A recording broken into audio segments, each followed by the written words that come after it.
Robinson, Ket, Chapter 1. Overboard. The luxury cruise ship, Serendipity, cut through the azure waters of the Caribbean like a gleaming white knife. On the promenade deck, a sleek black and white tuxedo cat named Robin stretched lazily in a patch of afternoon sunlight. He was the ship's unofficial mascot, beloved by passengers and crew alike for his dignified bearing and striking appearance. White chest and paws, contrasting sharply with his obsidian coat. Robin had known no other life than the gentle roll of the deck beneath his paws and the endless horizon stretching in all directions. Born aboard ship 3 years ago, he was as much a sailor as any of the crew. But on this particular afternoon, as storm clouds gathered ominously on the horizon, his comfortable world was about to change forever. The first drops of rain began to fall as Robin picked his way carefully along the rail, hunting for the fat ship rats that plagued the lower decks. The wind picked up suddenly, howling through the rigging with supernatural fury. The ship lurched violently to starboard, and Robin's claws scraped desperately against the wet metal as he fought for purchase. A massive wave, tall as a building, crashed over the bow. The wall of water swept down the deck like a green avalanche, and Robin felt himself lifted, tumbling helplessly in the churning foam. His desperate yowl was lost in the roar of wind and water as he was carried over the rail and into the angry sea. The ship's lights grew smaller and smaller until they disappeared entirely, swallowed by the storm. Robin paddled frantically, his waterlogged fur weighing him down like lead. Salt water burned his throat and stung his eyes. Just when his strength began to fail, when the dark waters threatened to claim him, his paws struck something solid, a piece of wooden debris from the ship's deck furniture. Clinging to the makeshift raft with the last of his strength, Robin drifted through the night as the storm gradually subsided. When dawn broke, painting the sky in shades of rose and gold, he found himself approaching a small island fringed with white sand beaches and crowned with swaying palm trees. Chapter 2. Castaway Robin dragged himself onto the beach, his legs shaking with exhaustion. The sand felt strange beneath his paws after years of wooden decks and metal walkways. He collapsed in the shade of a coconut palm, his black and white fur matted with salt and seaweed, and slept the sleep of the utterly spent. When he awoke, the sun was high overhead, and the reality of his situation crashed over him like another wave. He was alone on an unknown island, with no ship, no crew, and no idea if rescue would ever come. The pampered ship's cat would have to become something else entirely a survivor. His first priority was fresh water. Robin's sailor instincts told him to head inland, away from the salt spray. He picked his way carefully through the underbrush, his paws silent on the jungle floor. The island was alive, with sounds, the rustle of leaves, the call of exotic birds, the distant crash of waves. But there was something else, a feeling that made his fur stand on end. The sensation of being watched. Robin paused frequently, his green eyes scanning the shadows, but he saw nothing. Still, the feeling persisted, a prickle between his shoulder blades that spoke of hidden eyes tracking his every movement. After an hour of searching, he found what he was looking for. A small freshwater stream bubbling up from underground springs. Robin lapped gratefully at the clear, cool water, feeling strength return to his limbs. But water was only the beginning of his challenges. Chapter 3. Learning to hunt. The ship's galley had always provided Robin's meals, scraps of fish, bowls of cream, the occasional treat from a generous passenger. Now he faced the daunting prospect of catching his own food. His hunting experience was limited to the occasional rat, and those had been slow, well-fed creatures with nowhere to run. The island's wildlife was different entirely. Lizards basked on sun-warmed rocks, but darted away at the first sign of movement. Crabs scuttled sideways across the beach, their claws raised defensively. Birds flitted through the canopy, always just out of reach. Robin's first attempts at hunting were disasters. He pounced at a large iguana, only to have it whip around and lash him across the nose with its tail. He tried to catch fish in the shallow lagoon, but they slipped through his claws like liquid silver. By the third day, weak with hunger, he was beginning to despair. It was then that instinct took over. Crouched by the stream at dawn, Robin became perfectly still. His breathing slowed, his muscles coiled like springs. When a fat fish swam within range, his paw shot out with lightning speed, hooking the creature and flipping it onto the bank in one fluid motion. The taste of fresh fish was a revelation. Robin devoured his catch, feeling pride swell in his chest. He was no longer just a ship's cat, he was a hunter, a predator worthy of his wild ancestors. Chapter 4. Building a home with food and water secured, Robin turned his attention to shelter. The tropical sun was merciless during the day, and the nights brought unexpected chill and the threat of rain. He needed a safe place to rest, somewhere he could defend if necessary. Robin chose a spot where a massive boulder had split in two, creating a natural cave just large enough for a cat. He spent days improving his shelter, dragging palm fronds to create a soft bed, piling stones to block the wind, and digging a small channel to divert rainwater. But even as he worked, the feeling of being watched grew stronger. Sometimes he caught glimpses of movement in his peripheral vision, a flash of color that didn't belong to the island's natural palette. Once, he found paw prints in the mud near the stream, too large to be his own, but unmistakably feline. Robin began to mark his territory, leaving scent markers around his shelter and the best hunting spots. If there was another cat on the island, he wanted them to know this area was claimed. But part of him, the part that remembered the companionship of the ship's crew, hoped that whoever was watching might eventually show themselves. Chapter 5. The Watcher revealed weeks passed. Robin's body grew lean and muscular from constant hunting and climbing. His reflexes sharpened until he could snatch birds from low branches and catch fish with deadly accuracy. The pampered ship's cat was gone, replaced by a creature of the wild, but the loneliness was a constant ache. Robin found himself talking to the hermit crabs, sharing his thoughts with the wind. He had never realized how much he depended on companionship until it was gone. One evening, as he returned from checking his fishing spots, Robin froze. There, sitting calmly in front of his shelter, was another cat. She was smaller than him, with a magnificent orange coat that seemed to glow in the fading sunlight. Her amber eyes regarded him with a mixture of wariness and curiosity. "You're the one who's been watching me," Robin said, his voice rusty from disuse. The orange cat tilted her head. "You're not very observant for a hunter. I've been following you for weeks. Why didn't you show yourself sooner?" "I had to be sure you weren't dangerous. The last cat I trusted." She trailed off, her eyes growing distant. "My name is Sunday. I've been on this island for 8 months. Robin felt a surge of hope mixed with sympathy. 8 months? How did you... Yacht? Sunday said simply. Storm. Same as you, I'd guess, though you smell like a much bigger ship. She sniffed delicately. Cruise liner? Robin nodded, amazed at her deduction. The serendipity. I'm Robin. Sunday's whiskers twitched in what might have been amusement. Robin and Sunday, we sound like a pair of birds. Chapter 6. Alliance Sunday proved to be a wealth of knowledge about island survival. She showed Robin which fruits were safe to eat, how to predict weather changes by watching the behavior of seabirds, and most importantly, how to work together to bring down larger prey. Teamwork, she explained as they stalked a plump seabird near the lagoon. You circle left, I'll take the right. When I give the signal, we both charge. It can't fly in 2 directions at once. Their first coordinated hunt was a spectacular success. The bird, caught between them, fell to Robin's pounce while Sunday cut off its escape route. They shared the meal as the sun set, and for the first time since his shipwreck, Robin felt truly content. Sunday had her own shelter on the other side of the island, a cleverly concealed cave behind a waterfall. But gradually, they began spending more time together, sharing hunting grounds and weather information.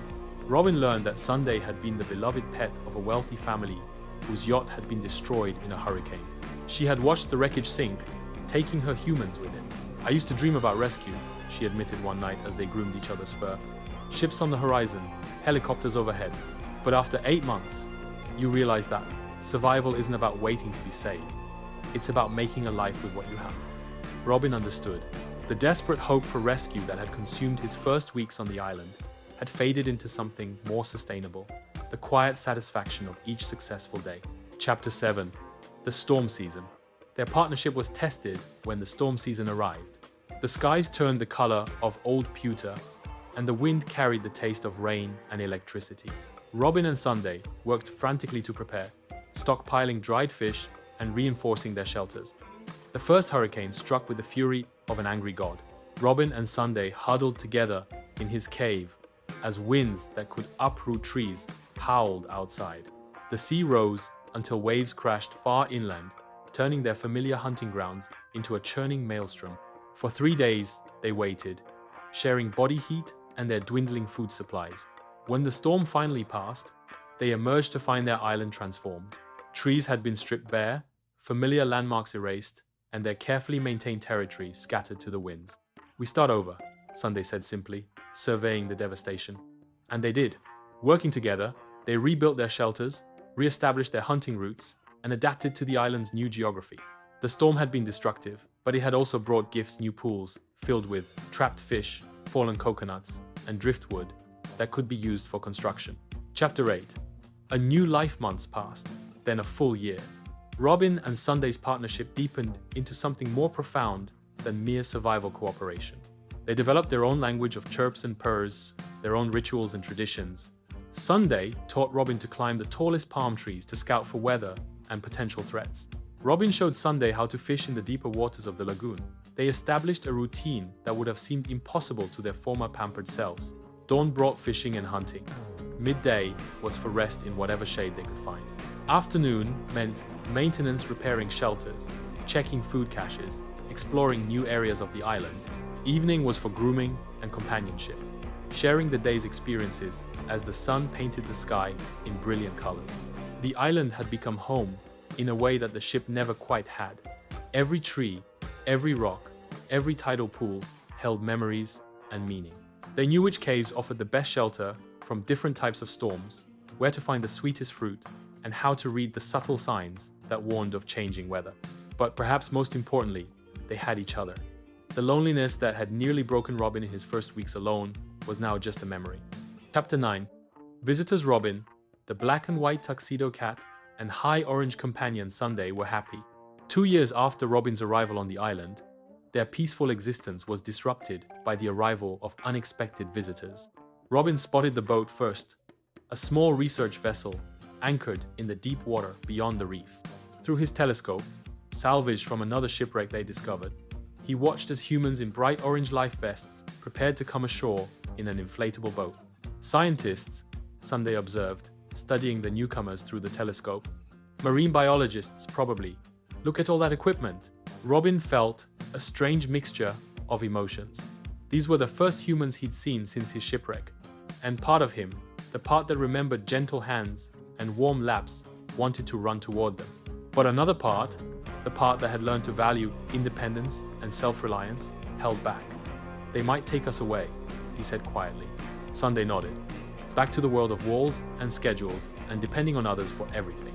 They watched from concealment as the scientists set up their equipment and began collecting samples.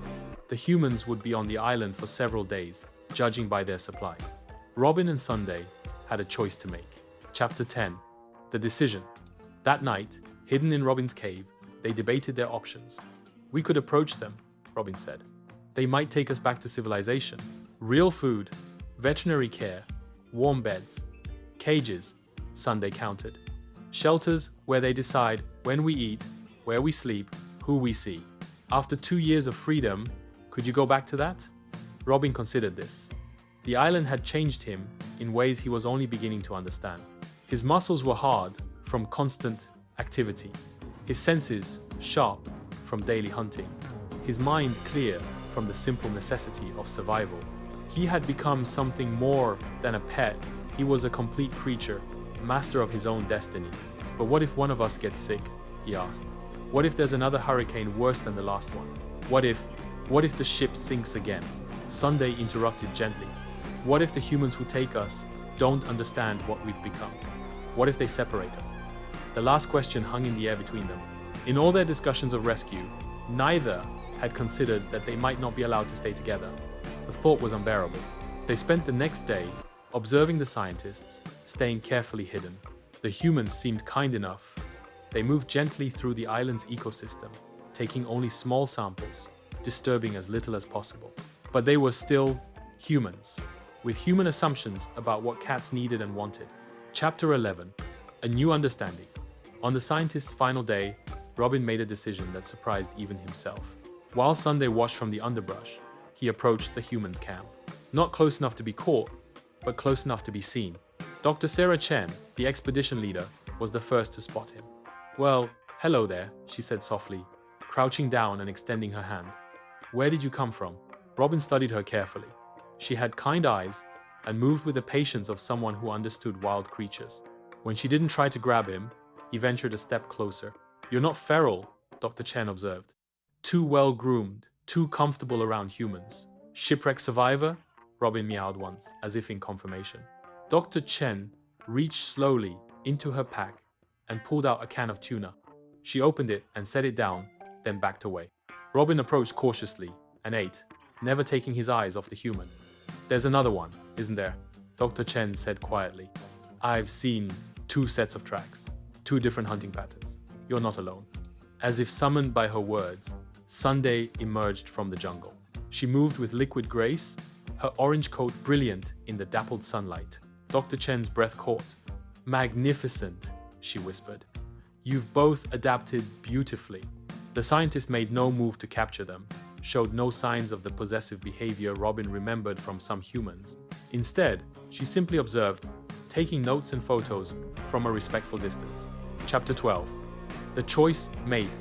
That evening, as the scientists prepared to leave, Dr. Chen left another can of food near the beach, along with a small waterproof container. Inside, Robin and Sunday found a note, written in clear, simple language. "To the island cats, you've clearly made a good life here.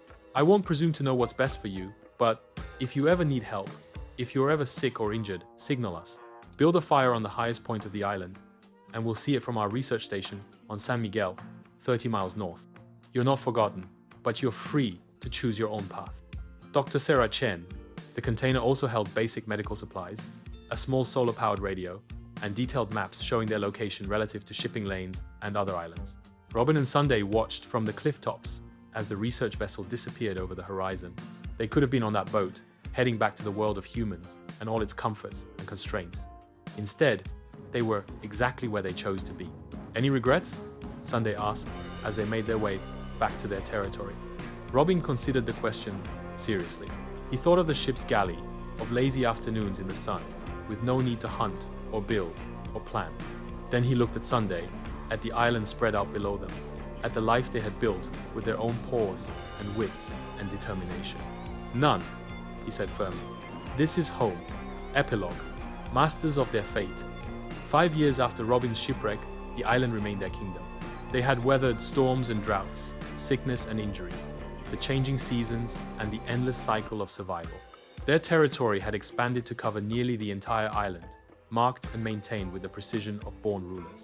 Other castaways had washed ashore over the years, a half-drowned parrot they'd nursed back to health, a family of rats from a sunken cargo ship, which they'd relocated to the far side of the island after establishing clear territorial boundaries. And once, memorably, a small monkey who'd fallen from a passing ship and stayed for several months before swimming to a neighboring island. Each arrival had tested their adaptability, their willingness to share or defend their home. They had learned diplomacy and warfare, cooperation and competition. They had become not just survivors, but leaders of their small ecosystem. Dr. Chen's research station maintained periodic contact, checking on them through high-powered telescopes and occasionally leaving supplies in the waterproof container. But Robin and Sunday rarely needed outside help anymore. They had become completely self-sufficient, masters of every skill their environment demanded. On quiet evenings, as they groomed each other and watched the sun set over their domain, Robin sometimes thought about the cat he used to be pampered, dependent, living at the mercy of others' decisions. That cat seemed like a stranger now, a creature from another life entirely. "Do you think we're the same cats who washed up here?" he asked Sunday one night.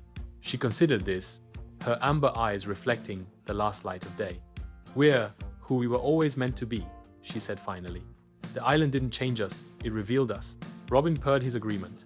They had found something on this small patch of land that many creatures never discover in a lifetime of searching. They had found themselves, not the selves that others expected them to be, but their true, complete, magnificent selves. As the stars emerged overhead, painting silver paths across the dark water, Robin and Sunday settled into their shelter, not as castaways dreaming of rescue, but as the rightful rulers of their island kingdom, content in the knowledge that they had chosen their fate and made it glorious. The sea that had once threatened to claim them now sang them to sleep each night, a lullaby of waves and wind that spoke of endless possibilities and the wild freedom that belonged to those brave enough to seize it.